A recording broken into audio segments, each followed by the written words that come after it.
Hello everyone. फिर से आपका स्वागत है समसामयिक चर्चा में। आज हमारा जो चर्चा का विषय है वो है केशवानंद भारती। चर्चा का विषय न केवल हमारे विषय के लिए ये महत्वपूर्ण है, बल्कि ये एक ऐसा समसामयिक विषय है जो भारतीय राज व्यवस्था का एक बहुत ही ऐतिहासिक फैसला था, जिसकी वजह से भारत के संविधान के मूल ढांचे की जो अवधारणा थी वो अस्तित्व में आई। तो केशवानंद भारती बनाम केरल राज्य के विवाद के नाम से इसको जानते हैं, जिसने संविधान के मूल ढांचे के सिद्धांत को भारतीय राज व्यवस्था का एक महत्वपूर्ण पड़ाव सिद्ध किया। संविधान के मूल संरचना सिद्धांत को निर्धारित करने वाले ऐतिहासिक फैसले के जो प्रमुख याचिकाकर्ता रहे थे केशवानंद भारती। उनका निधन हो गया है। वे 79 वर्ष के थे। इसीलिए आज फिर से ये जो मुद्दा है वो फिर से हमें एक चर्चा का विषय लगा। इसलिए हम चाहते हैं कि इस भारतीय संविधान के महत्वपूर्ण फैसले या महत्वपूर्ण ढांचे की जो सिद्धांत है उसके ऊपर एक बार हम चर्चा कर लें कि ये क्या था, विषय क्या था और ये क्यों हमारे संविधान की व्याख्या का एक प्रमुख सिद्धांत बना। सबसे पहले हम जान लेते हैं कि केशवानंद भारती कौन थे और इन्होंने किस विषय पर याचिका दायर की थी, जिससे कि केशवानंद भारती बनाम केरल राज्य एक ऐसा वाद बन गया जो कि भारतीय संविधान के लिए बहुत ही महत्वपूर्ण और एक प्रस्थान बिंदु के समान पड़ाव था। केशवानंद भारती रविवार सुबह केरल के उत्तरी जिले के कासरगोड में स्थित इडनीर में अपने आश्रम में इन्होंने अंतिम सांस ली। ये इडनीर मठ के प्रमुख महंत थे और दिनांक 6 सितंबर यानी कि आज 2020 को उनकी सुबह मृत्यु हो गई। केशवानंद भारती का नाम भारत के इतिहास में हमेशा दर्ज रहेगा।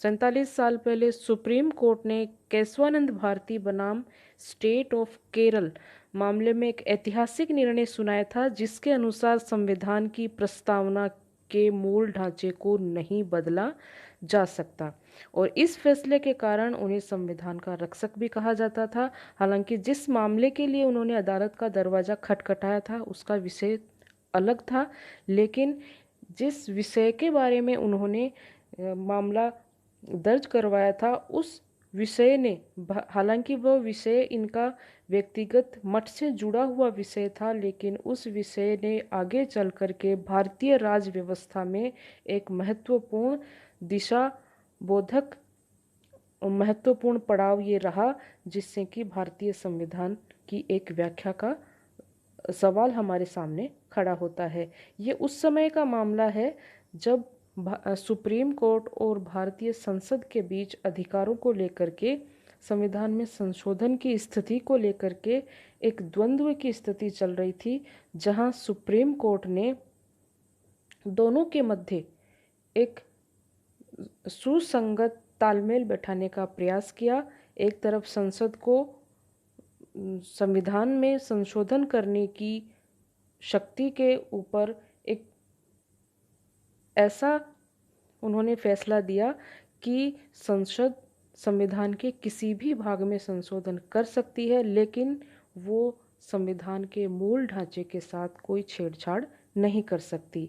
यानी कि एक तरफ सुप्रीम कोर्ट को संविधान के मूल ढांचे का संरक्षक माना गया, तो दूसरी तरफ संसद को संशोधन की शक्ति भी दे दी गई। उसकी सीमा निर्धारित करते हुए दोनों के बीच में एक तालमेल बैठाने का प्रयास इस फैसले में किया गया था।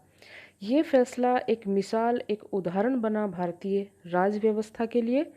ये दरअसल केरल में जो इडनीर नाम का एक हिंदू मठ है उसमें केशवानंद भारती इसके प्रमुख थे। इडनीर मठ केरल सरकार के भूमि सुधार कानूनों को चुनौती देते हुए सुप्रीम कोर्ट में गया था। आपको बता दें, भारत की आज़ादी के बाद भूमि सुधार कानून लागू किए थे, जिसके तहत जो भूमिहीन किसान थे उनको भूमि उपलब्ध करवाने के लिए किसी एक व्यक्ति या संस्था की निजी संपत्ति के ऊपर एक ऊपरी सीमा निर्धारित कर दी गई थी, और यदि सामाजिक हित में भूमि को अधिग्रहित किया जाना आवश्यक हो तो राज्य ऐसा कर सकता था। दरअसल इस कानून के तहत मठ की 400 एकड़ में से 300 एकड़ जमीन पर पट्टे पर खेती करने वाले लोगों को दे दी गई थी, और इसी बात को लेकर के मठ के द्वारा इसको चुनौती दी गई थी। उन्होंने 29वें संविधान संशोधन को भी चुनौती दी थी, जिसमें संविधान की 9वीं अनुसूची में केरल भूमि सुधार अधिनियम 1963 शामिल था। अब ये 9वीं अनुसूची क्या है? 9वीं अनुसूची संविधान की वह अनुसूची है जिसमें यदि कोई भी कानून शामिल कर दिया जाता है, 9वीं अनुसूची में सम्मिलित किसी भी कानून के ऊपर सुप्रीम कोर्ट को किसी भी प्रकार की सुनवाई करने का कोई अधिकार नहीं होता, यानी उसकी वैधता को चुनौती कोर्ट में नहीं दी जा सकती। और इसी बात को लेकर के 9वीं अनुसूची में शामिल भूमि सुधार अधिनियम के तहत इस मठ की जो जमीन ली गई थी उसको चुनौती देते हुए, 29वें संविधान संशोधन को भी चुनौती देते हुए ये मामला दर्ज करवाया गया। इस भूमि सुधार कानून के जरिए धार्मिक संस्थानों संविधान के अनुच्छेद 25 के तहत दिए गए अधिकार छीन लिए गए थे। इनके अनुसार अनुच्छेद 25 ये कहता है कि किसी भी धार्मिक संस्था को अपनी संपत्ति का प्रबंधन करने का अधिकार है। तो इस मामले के द्वारा जब उनकी भूमि को लिया गया राज्य के द्वारा, तो सुप्रीम कोर्ट में इसको चुनौती दी गई। लेकिन स्वामी जी, जिन्हें केरल का शंकराचार्य भी कहा जाता है, वे संवैधानिक अधिकारों के मसले को कानूनी चुनौती देने वाला चेहरा बने। हालांकि उस मामले में कुछ और भी याचिका करने वाले लोग थे। इस मामले के जरिए 1973 में सुप्रीम कोर्ट के सामने ये सवाल आया कि क्या संसद को ये अधिकार है कि वो संविधान की मूल प्रस्तावना को बदल सके। अब देखते हैं ये जो फैसला हुआ केशवानंद भारती बनाम केरल राज्य के मामले में, उससे मठ को फायदा हुआ या लोगों को फायदा हुआ। तो जाहिर सी बात है, क्योंकि ये संविधान की व्याख्या का एक महत्वपूर्ण पड़ाव सिद्ध हुआ ये फैसला, और इससे लोगों को फायदा हुआ। इस मामले में केशवानंद भारती को व्यक्तिगत तौर पर तो राहत नहीं मिली, लेकिन केशवानंद भारती बनाम स्टेट ऑफ केरल मामले की वजह से एक महत्वपूर्ण संवैधानिक सिद्धांत का निर्माण हुआ, जिसने संसद की संशोधन करने की जो शक्ति थी उसके ऊपर एक सीमा कायम कर दी, और वो सीमा थी संविधान का ढांचा। इस मामले में सुनवाई 68 दिनों तक चली थी, और मुख्य न्यायाधीश S.M. सीकरी की अध्यक्षता वाली 13 जजों की बेंच ने यह ऐतिहासिक फैसला सुनाया था। हालांकि जजों की राय इस पर बंटी हुई थी, मगर 13 जजों की बेंच में से 7 न्यायाधीशों ने बहुमत से फैसला दिया कि संसद की शक्ति संविधान संशोधन करने की तो है, लेकिन संविधान की प्रस्तावना के मूल ढांचे को नहीं बदला जा सकता। यानी जो उसका मूल मर्म है उसको संशोधन के द्वारा बदला नहीं जा सकता। कोई भी संशोधन प्रस्तावना की भावना के खिलाफ नहीं हो सकता। ये मामला इसलिए भी ऐतिहासिक रहा क्योंकि इसने संविधान को सर्वोच्च माना, क्योंकि कोई भी संस्था संविधान में ऐसा संशोधन नहीं कर सकती जो संविधान की मूल भावना को क्षति या नुकसान पहुंचाता है, यानी कि उसके मूल ढांचे को बदलना चाहता है। न्यायिक समीक्षा, पंथ निरपेक्षता, स्वतंत्र चुनाव व्यवस्था और लोकतंत्र को संविधान का मूल ढांचा कहा गया, और साफ किया गया कि संसद की शक्तियां संविधान के मूल ढांचे को बिगाड़ नहीं सकती। संविधान की प्रस्तावना इसकी आत्मा है और पूरा संविधान इसी पर आधारित है। इसलिए संसद इसमें किसी भी प्रकार का ऐसा संशोधन नहीं कर सकती जो इसकी मूल आत्मा को बिगाड़ती है। मठ के जो वकील थे भट्ट, उन्होंने कहा कि केशवानंद भारती मामले को मिली प्रसिद्धि के बावजूद मठ को इससे कोई फायदा नहीं हुआ, हालांकि भारत के लोगों को इसका फायदा हुआ। ये फैसला इतना ऐतिहासिक फैसला था कि भारतीय राज व्यवस्था के लिए, भारतीय शासन व्यवस्था के लिए तो ये महत्वपूर्ण सिद्ध हुआ ही।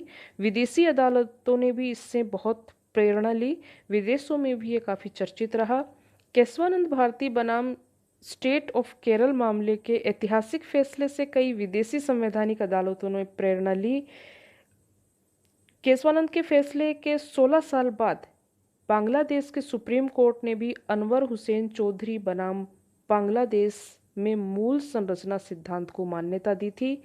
वहीं बैरी एम बोवेन बनाम अटॉर्नी जनरल ऑफ बेलीज के मामले में बेलीज कोर्ट ने मूल संरचना सिद्धांत को अपनाने के लिए केशवानंद केस और IR कोहेल्लो केस पर भरोसा किया और उसके अनुसार फैसला दिया। केशवानंद केस ने अफ्रीकी महाद्वीप का भी ध्यान आकर्षित किया। केन्या, अफ्रीकी देश, युगांडा, अफ्रीकी द्वीप, सेशेल्स के मामलों में भी केशवानंद मामले के ऐतिहासिक फैसले का जिक्र करके इस पर भरोसा दर्शाया गया था। इतना ऐतिहासिक क्यों था ये फैसला? क्यों इसको इतनी प्रसिद्धि मिली कि विश्व भर के न्याय व्यवस्थाओं ने इसका हवाला दिया? सुप्रीम कोर्ट के वरिष्ठ वकील संजय हेगड़े कहते हैं कि मूल रूप से केशवानंद भारती मामले ने सुनिश्चित किया कि न्यायिक समीक्षा की जा सकती है। बुनियादी संरचना या ढांचा एक ऐसी लक्ष्मण रेखा है जिससे आगे सरकार संविधान को संशोधित नहीं कर सकती, यानी संशोधन की जो सीमा थी वो इसमें निर्धारित की गई और उस संशोधन की न्यायालय के द्वारा समीक्षा करने के अधिकार की बात भी इसमें कही गई। एक सुप्रीम कोर्ट के अन्य वकील कलीश्वरन राज ने कहा कि हमारे संविधान में निषेधात्मक धारा को छोड़कर सब कुछ है, जैसे कि जर्मन संविधान में एटर्निटी क्लॉज, जिसके तहत आप संविधान की बुनियादी संरचना को नहीं बदल सकते, ये धारा उस कमी को भर देती है। यानी हमारे संविधान में, मूल संविधान में इस तरह की कोई धारा नहीं थी और ये जो फैसला था केशवानंद भारती मामला, जिसमें बुनियादी संरचना या बुनियादी ढांचे की बात की गई, ये संविधान की इस कमी को पूरा कर देता है। साथ ही ये कहते हैं कि इस मामले का निर्णय वास्तव में भारत में न्यायिक सक्रियता का पहला उदाहरण है, जो हमने जस्टिस VR कृष्णा अय्यर और जस्टिस PN भगवती के योगदान से पहले नहीं देखा है। इस मामले की वजह से संविधान का संश्लेषण कर एक कानून बना। इस फैसले में बहुत सारी रचनात्मकता हमें मिलती है, क्योंकि सुप्रीम कोर्ट ने स्वयं इस फैसले में न्यायिक सक्रियता की ओर कदम बढ़ाते हुए ये फैसला दिया था कि कोई भी संस्था संविधान में संशोधन इस तरह का नहीं कर सकती है, इस तरह का कार्य नहीं कर सकती जो संविधान के मूल ढांचे में बदलाव करती है। यदि ऐसा किया जाता है तो सुप्रीम कोर्ट संविधान के संरक्षक के रूप में उस धारा को या उस कानून को रद्द कर सकता है। हेगड़े आगे कहते हैं कि उस दिन यानी कि 24 अप्रैल 1973 भारत को एकजुट करने की घटनाएं हुई। पहली घटना थी केशवानंद भारती मामले में फैसला आया और दूसरा उसी दिन भारत के क्रिकेट के भगवान कहे जाने वाले सचिन तेंदुलकर का जन्म।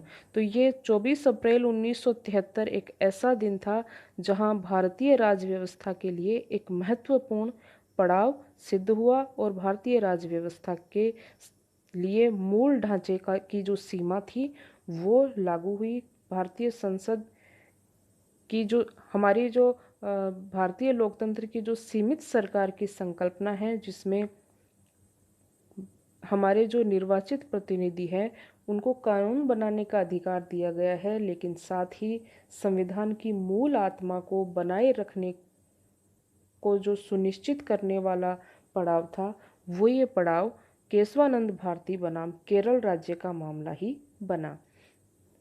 सुनते रहिए, देखते रहिए। इसी तरह से और भी जो मुद्दे हैं समय समय पर उसकी व्याख्या वीडियो बना करके की जाएगी। बहुत बहुत धन्यवाद देखने के लिए। अगर वीडियो पसंद आता है तो लाइक करें, सब्सक्राइब करें। धन्यवाद।